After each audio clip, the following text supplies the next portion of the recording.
Yeah. Good afternoon, my name is David. I'm a journalist from Cuba. I graduated like 3 years ago. The idea we have is to introduce you or give you the state of the art of the internet and digital medias in Cuba. And then you can start asking all the questions you have, and I'll try to answer if I have the answer. As you might know already, Cuba is a really weird country, and I think we are very proud of that. We are very proud of that. We are a different country, and in internet, in the use of internet, it's the same thing. We are not like a regular country. Usually a lot of international media and sometimes even national media says that in Cuba only 5% of people have access to the internet, and that's not true.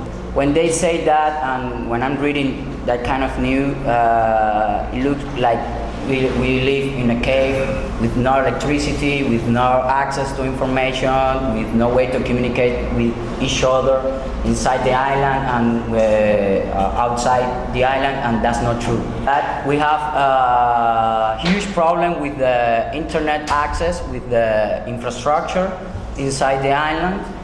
But at the same time, and I will try to show you a few examples, we have a lot of things that even from regular people, regular citizens, Cubans people, but at the same time from the government, we have a lot of examples of how we are trying to change that and how we already made it. In the 95, 94, in Cuba, the government created this amazing network called Infomet. That is the network that all the medical system use. At that point, it was and it still be a huge network with a great structure. They have like similar like Wikipedia inside. They have blogs. They have magazines. They have a lot of content, all focused to medical research and the health systems. The people who knows more about this area than me always say that today Cuba probably wouldn't have the health system we have if we didn't have at that moment Infomet. It helps to develop and to increase all the health system. At the same time, we have a similar network, a similar project in the cultural area with the artists. It's called Cubarte, and also have email service, chat service, a lot of blogs, media, everything.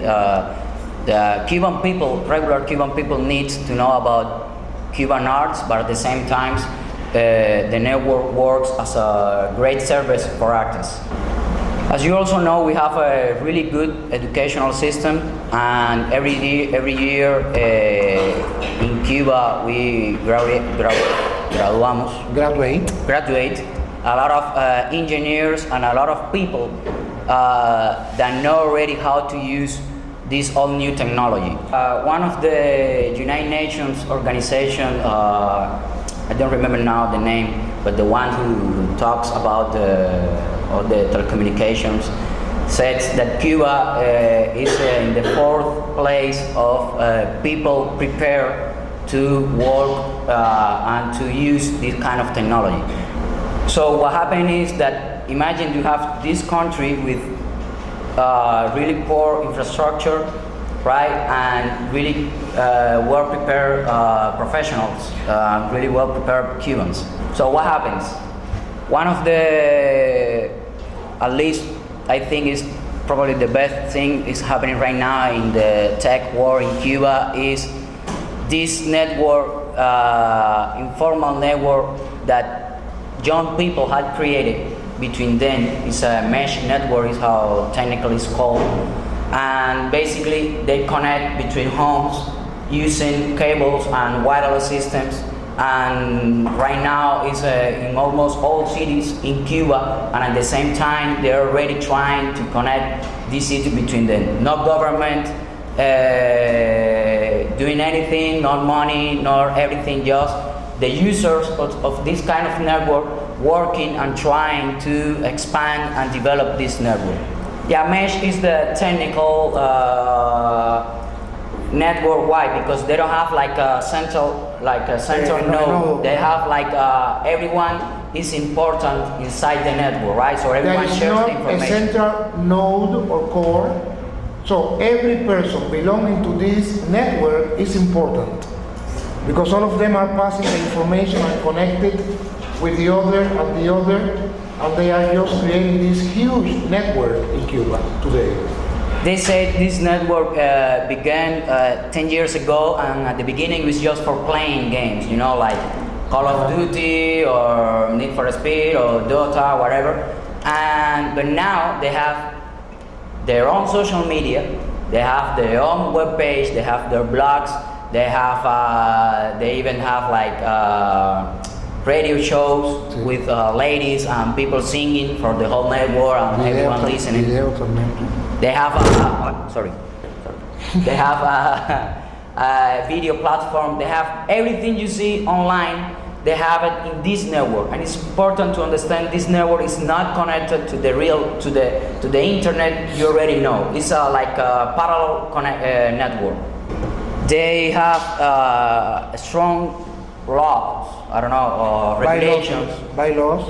Okay. I think there are like tens of them, and they say very clear what you are allowed to do and what you are not allowed to do, and mainly is to avoid people to, well, first sell anything. They cannot sell internet, they cannot copy or sell pornography of any kind, Politics. and they cannot talk about politics. If everyone doesn't apply this kind of rule, they have even different types of sanctions. They have lawyers working with them, helping these guys to develop all the organization inside the network. And the really interesting thing is that this network was created by young people with know anything. They don't know anything about technology, like real hard technology. They're just common young people, gamers, they call themselves, and through the years they are starting to develop more the network and to understand and organizing. The network right now is so crazy, it's so hard to even for them to study them. They don't know how many people they have inside. The last number they gave me like 3 months ago was like 15,000. 15,000 IP. IP, you know, is the number that the computer gives you so you can connect. But for one IP, more than one user can use that computer or that connection. So we can think that more than 50,000 young people just in Havana. Right now they're trying to connect to Varadero, Pinar del Rio, and I think they already made it with Santa Clara. The other example, you probably already know it or heard of it, is the weekly package, el paquete semanal. What is the weekly package? It's just for the last probably 15 years in Cuba, we had this amazing process of distribution of video and media content. And that system was mainly through USB memory. Hace casi 15 años tenemos en Cuba algo que se llama el paquete semanal, que las personas van con una pendrive, con una memoria flash. Por ejemplo, ahí en la esquina hay una... ustedes vieron en la esquina una... When we got to the bus, there was a red iron gate there and some people with a computer. Hay unas personas con una computadora. Los vecinos vienen, neighbors come with their pen drive, and they get soap operas, films, hay documentales, novelas, telenovelas, cualquier tipo de medio audiovisual, y se lo llevan en esa memoria. They take it in that 10 stick. So this is a huge distribution process and cultural process, and inside all this informal process, probably the most the most structure and the more easy to see is the weekly package. What is the weekly package? It's a hard drive of 1 terabyte that they copy, the people who sell it or who own it copy everything they can and sell it to another Cuban between 1 CUC and 3 CUC. Inside the weekly package you have like the last few research and investigations I've read, almost 70% is from American media, from TV from United States and Hollywood. El 70% de esta información en este paquete semanal tiene, el 70% es de procedencia norteamericana. 70% of what is presented in this weekly package is programs or are programs made within the US. Mass media program from the US. TV serials, soap operas, films. Everything todo. You can imagine. We can even have there like all the TV shows you already saw on all the sports, NBA, major leagues, whatever. But also they download magazines or websites. People ask, okay, I want to read, I don't know, whatever. And the people who make the weekly package, they download this website and put it. Video games, software, apps, music. They have everything you can think about it. It's like, we call it something like offline, internet offline, because you have almost the same content and the same products you have online, you have it in one hard drive. Right now, no one really knows how many people in Cuba get the paquete or get or have access to this kind of service. It's really hard to know it. The people who have the paquete, who own it, they say it's 90% of the Cuban population, but I think that's a little high. That's the way to say that their business is really good. I don't think it's that high, but probably 85.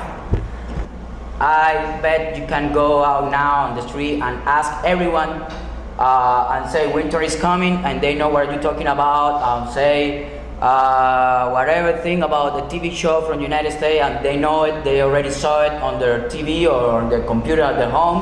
They know who is, they already saw Breaking Bad, they see anything you can think about it, especially from the United States, they already saw it. That's how big it is, that's how important it is in Cuba, this system.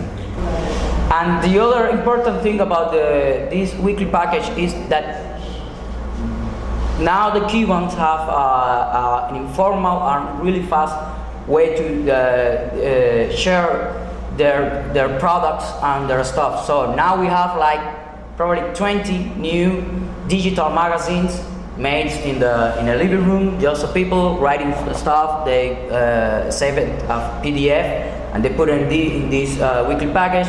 We have a lot of startups making apps, making websites, and making software, and they use this system. So this system is now also developing new kind of business and new kind of way of the Cuban people to create stuff. They even have, like, I think at least I know two big agency of advertising agency that they only use this system. They go to an artist or a restaurant and say, okay, you want to advertise? Okay, they made a small commercial and they put it in the package. So far, I'm trying to explain like two main example of like this homemade internet. But what about real internet? In 2013, there was an investigation that found out that young people in Cuba, 88.2% of young people in Cuba already use Facebook. The thing is, they don't use it all the time, all day, but at some point they find a connection. Don't ask me how, I don't know it. They create the profile, they upload the picture, they share information, and they are connecting between them using Facebook. World Cup of soccer on Brazil, Facebook made this map, this world map, and they put like the 10 most famous football player in the wall, and then you can see for each country how many followers he had. I'm trying to look here because I don't remember the exact number, but Lionel Messi, Cuba was like the third country with more followers to Lionel Messi. To Casilla was the goalkeeper from Spain, it was like the 8th country. Piqué the same. At the end you can see that Cuba was between the top 10 countries in almost every soccer player who has the most followers.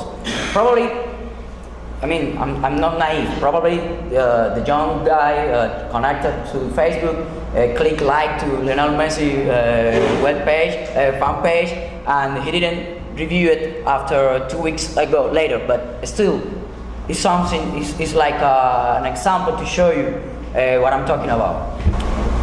In 2008, another investigation, a little older, said that 75% of the young people in Cuba already had some digital technology of some kind.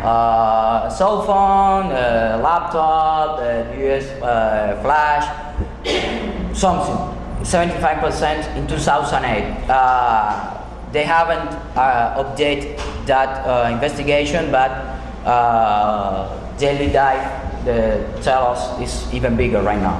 Right now, our telecommunication company is trying to develop as faster as they can, and as faster of the low budget they have is allowed to develop internet. And one of the main things they already did is this hotspot with Wi-Fi in public area. And they already say like 6 months ago that every day 150,000. 150,000. 150,000. I have problem with number. No, come on. 150,000 Cuban people goes to this area. They pay 2 CUC for 1 hour, for just 1 hour, and connect to Wi-Fi and use the internet. At the end of the last year, we already had in Cuba 1.5 million users with email from using their cell phone. Just a service that we have here. I know it's probably weird for you, but we have this kind of service that you can only use email. But still, we already had at the end of 2015 1.5 million Cubans. We already have more than 4 million people using cell phones. So it's 4 million people sending and receiving all the time text message and receiving calls, and they say that almost 60% of all these cell phones are smartphones. I tried to, with few examples, really quick to show you that even if we don't have that the internet access we want to have, and the one you have, let's say in United States, we are not disconnected from the world. We consume almost all the things that the rest of the world consume. And we have a lot of new ways to communicate between us and to create new stuff.